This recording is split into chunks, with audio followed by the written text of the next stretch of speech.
As October comes to a close, we're approaching the black heart of spooky season and horror games are on everyone's mind, including mine. It's definitely the time of year to dip a toe into these dark waters and see what kind of weirdness the medium of video games is bringing to the table. And so in this video, I'm going to run through 10 spooky indie games that are horror adjacent, or at the very least very, very spooky. You can complete most of them in 10 hours or less, and I think they are all very much worth that playtime. We've got a disgustingly fleshy Metroidvania, we've got a pencil-sketched Wickerman-like, and there are several fatally addictive games of chance here that are heavy on the oppressive vibes. So open up your wishlist, but be careful what you wish for, because some of these gnarly indie horror games will haunt you. As always, your likes on the video are appreciated. You can sub to the channel to get more of my videos in your feed, and I will tell you all about the channel's fantastic supporters community on Patreon at the end. And with that, let's go.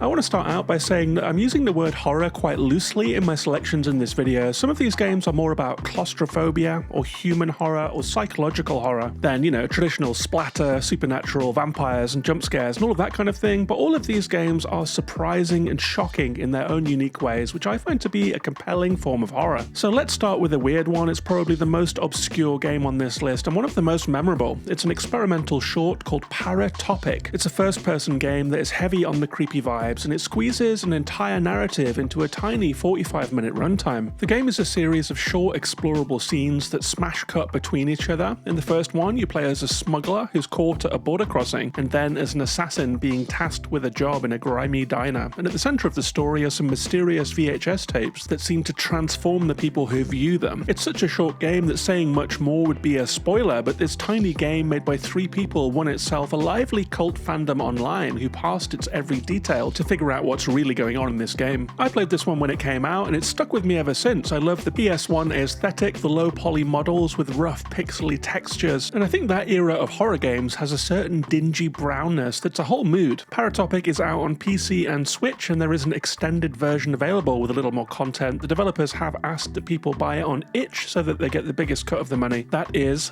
Paratopic.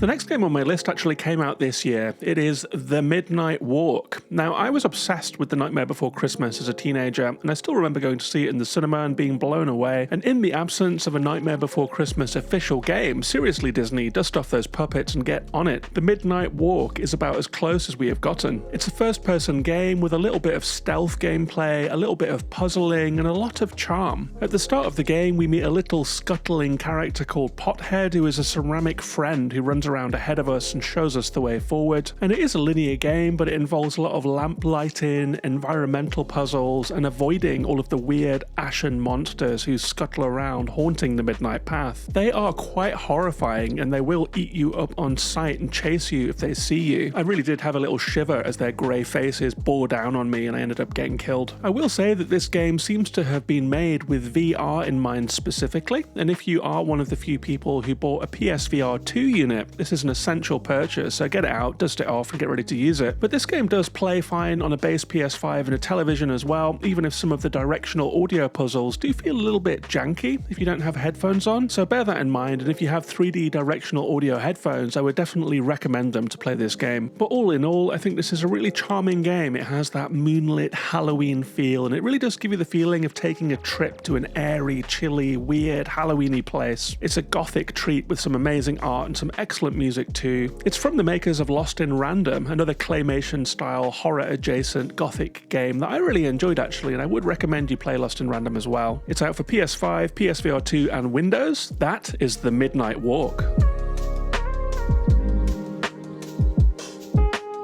The next game is more in that paratopic, grimy, nasty indie horror genre. It's Mouthwashing. This is part of the indie class of 2024 and it hit a lot of Game of the Year lists in that year. It's a science fiction exploration game that is set on an ailing spacecraft that has suffered some kind of sabotage during its voyage. The game begins with us exploring a freighter that's on lockdown, apparently after being sabotaged by its own captain. The captain himself is hideously maimed as a result. He's bedbound, bandaged, and can't speak or move. He just stares at you with with one desperate, piercing eye, and most of this spacecraft is sealed off by emergency foam that has blocked corridors to maintain the ship's integrity, and you have to explore the station, speak to other survivors, deal with critically dwindling supplies, and just get to the bottom of what the heck happened on this spacecraft. Giving away any more than that would creep into spoiler territory, but suffice to say this is a nasty, feel-bad horror game with twists that you will not expect, I guarantee you. It won a lot of fans for being willing to go to places that most games, or media of any variety for that matter, wouldn't dare. I think it's only fair to say that this game deserves a trigger warning for pretty much everything bad. It's an art house human horror game that is out on PC only for now, but there are console ports and physical versions in the works. Just don't play it if you're feeling queasy.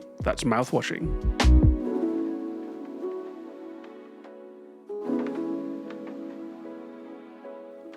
The next game on my list is a real personal favourite of mine. This is a must-play game. It is Immortality, and it's a unique game in many ways. It's one of those games that has a big central twist that I cannot tell you about because it's a spoiler, but this is going to be my attempt to sell you on the game whilst skirting around the edges of its genius. So Immortality is an investigation game about a young, beautiful actress called Marissa Marcel, played by the startlingly good Manon Gage in one of her first emergent roles. Marissa Marcel shot 3 films in her career, none of which were released, and so to try and find out what happened, we the player sort through old film rushes from the 3 unreleased movies, as well as table reads, outtakes, chemistry tests, rap parties, location scouting trips, and candid footage between directors, cast and crew. And that might not sound too horrifying to you, but there are secrets buried in these tapes that were perhaps best left there that you will untangle and discover throughout the course of the playtime. You enter new clips at a random timestamp and you scrub back and forth through them looking for ways to get into yet more clips, and you start to piece together the mystery. It is a story that runs deep, and it is an explorable, decade-spanning matrix of film, and what lies at the heart of it is nothing you will expect. Just trust me on this one. It was my game of the year in 2022. Even thinking about the places that it goes makes my blood run cold. Play this one using a controller, and play it at night. That's Immortality.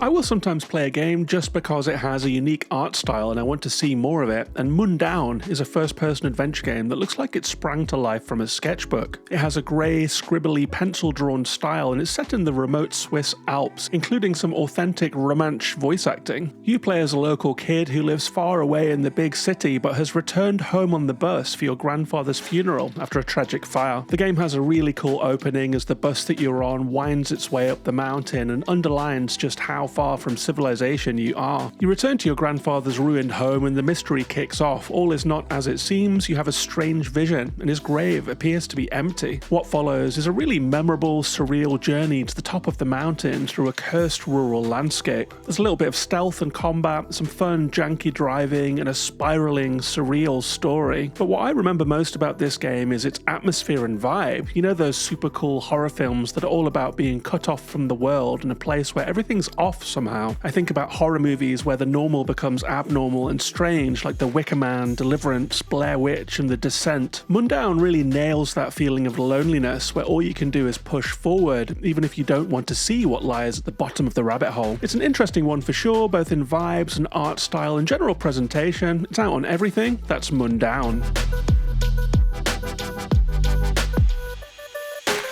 I never call myself a horror game fan explicitly, but it turns out that 3 of my games of the year from the last 5 years are on this list, so I think I'm a fan of games that are horror adjacent. Inscryption is one such game. The developer describes it by saying it's an inky black card-based odyssey that blends the deck-building roguelike, escape room-style puzzles, and psychological horror into a blood-laced smoothie. So Inscryption blends together a few different genres in a really effective way. It's a card game in which you play against a creepy opponent who's just a blinking pair of eyes across a dark table. They're kind of a psychotic seeming games master who occasionally dons deranged masks that he puts on from time to time to play different characters, who has a giant pair of leathery hands that reach across the table to grab you when you lose. And you get the feeling that this card game might be a bit of a hostage situation in a weird little cabin. Finding out who this mysterious captor is a big part of the game. You can get up from the table and walk around to look at the weird carvings, the framed pictures, and the safes and stuff that are all clues in how you're going to get out of here. But the heart of this game is the cards. Your captor rolls out a map for you to choose what you want to do next, Slay the Spire style. You make your choices. Sometimes you will encounter characters, sometimes you will get card upgrades, and sometimes you will get into a bout of card battling in which the Dungeon Master sends a flood of animal cards across the board in your direction. You have to get your own cards down the board to stem the tide. You start by playing weaker cards, which you then have to sacrifice to get your more powerful cards on the table. So you'll start off by getting down rabbits, which will become stoats, elks, vultures, and eventually bears and wolves. Each round turns into a compelling tug of war with the scales tilting in either direction between you and your opponent. It is an extremely good card game alone, but there is much more to this game than that. There is the escape room metagame that has twists that you will not see coming, and as the game progresses, it reinvents itself in a spectacular way towards an ending that is just one of the best that I've seen. It's an ambitious, ingeniously wrought game, and that made it my game of the year in 2021. I'm excited for Mullen's next game, Pony Island 2, but do not skip Inscryption.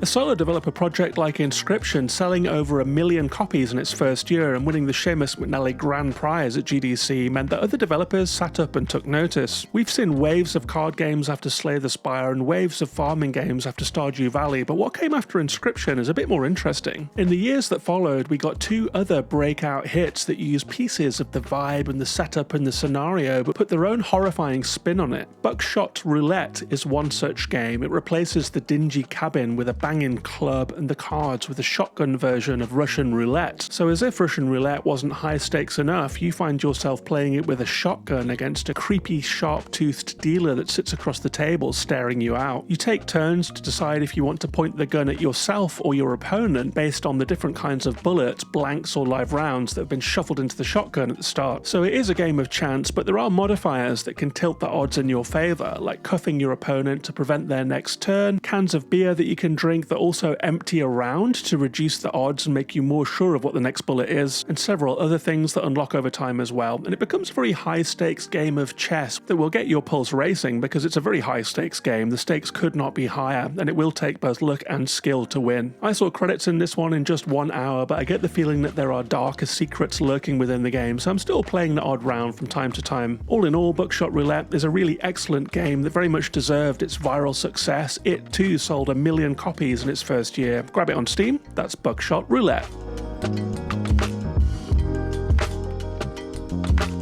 And we got another game in this lineage this very year. This year's pitch black indie horror hit is a game called CloverPit. The developer is on the record as saying that the design of the game is Buckshot Roulette inspired, which I guess means that Inscryption has indie game grandchildren at this point. In CloverPit, we are trapped in a claustrophobic arcade room with a fruit machine against one wall, or a slot machine to our American friends, and there are other machines all around us that take our coins, that produce mysterious tickets, and that sell boons. It's a really grimy, dirty environment. In fact, there is a bin full of meaty goop to underline the mortal stakes of the game that we're playing. We're constantly watched by a camera that follows our every move, and a mysterious games master sets the cash target for each round, and then it's time to play. It's a game built around the simple kinetic pleasure of playing fruit machines, of watching the wheels spin and hoping that they will land in your favor, but it also has the escape room horror of Inscryption and the bleak vibes of Buckshot Roulette. And best of all, it also has the sticky boon-based gameplay of Balatro. It's a game about tilting the odds in your favor. You're basically trying to cheat and win the system and make a broken build by, for example, powering up the simple, common, humble cherry to be worth a fortune every time you land a triple, picking a buff that makes cherries appear more often, and then increasing the value of the cherry every time you hit it. You can pick up artifacts that increase your luck, and you can break the system to hit jackpot after jackpot after jackpot, which is a dopamine rush that's very enjoyable, if not exactly wholesome. You have to hit a cash target to survive each round, otherwise the trapdoor opens and you're done. The stakes get higher and higher, and it really is a lot of fun figuring out how to get a broken build and to escape this horrible, grimy, disgusting escape room scenario. This game really got its hooks into me. I saw credits within 10 hours, but I got an ending that I was not satisfied with. I'm sure that there is another ending in there for me somewhere. It's the feel-bad indie horror game of 2025, and I think it will show up on my Games of the Year list at the end of the year. That is CloverPit, out now on Steam.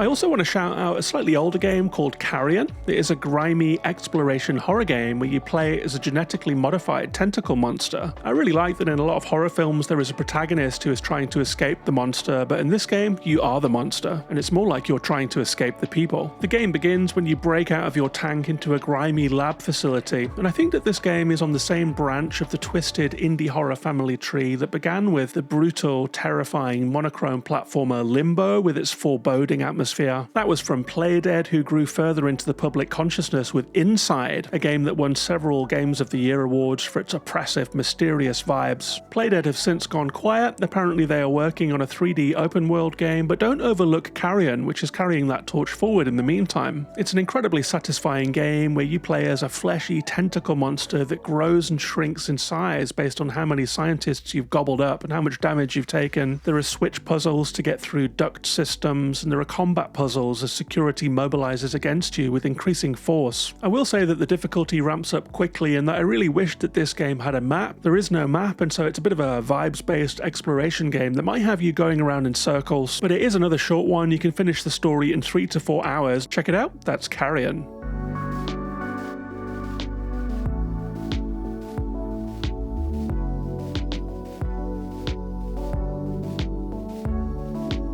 That brings us to the 10th game on my list, and I could not make this video without including one of my favourite games of all time. I've talked a lot about 1000 Times Resist on this channel, and it's certainly not a traditional horror game, but it is loaded with creepy, insidious, horror-adjacent stuff. We get murder and matricide, we get some brutal splatter, we explore a creepy school switching through time to see it before and after an apocalypse, which sets up some really macabre scenes of kids imagining what their future will be, and then we flash into the future and realize that they have no future at all. It has deep psychological trauma buried in the story, which also includes Orwellian oppression, a violent cult, heartbreaking betrayal, Lovecraftian aliens, and some genuinely shocking moments that will stick with you. Alongside the brooding violence of it all, it's also an emotional game with a deep layered story. It has unforgettable characters, a really cool minimal art style, a fantastic sprawling soundtrack, and this game even won a Peabody Award, so it's an indie game that entered the pantheon of games as art. It was my game of the year in 2025, so much so that I interviewed the developer Remy Siu in a rare game developer interview for this channel, link on the screen now. I will also put links to my full review and that interview in the description in case you'd like to check it out later, but best of all, this game is being ported from Switch and Steam to Xbox and PlayStation, so if you have an Xbox or a PlayStation, you'll get your chance to get your hands on 1000 Times Resist finally. Those versions are releasing on the 4th of November, so it's coming up fast. Do not miss this game. I know I said it about Immortality and Inscryption, but just trust me on this one. In fact, trust me on all 3 of those games. That's 1000 Times Resist.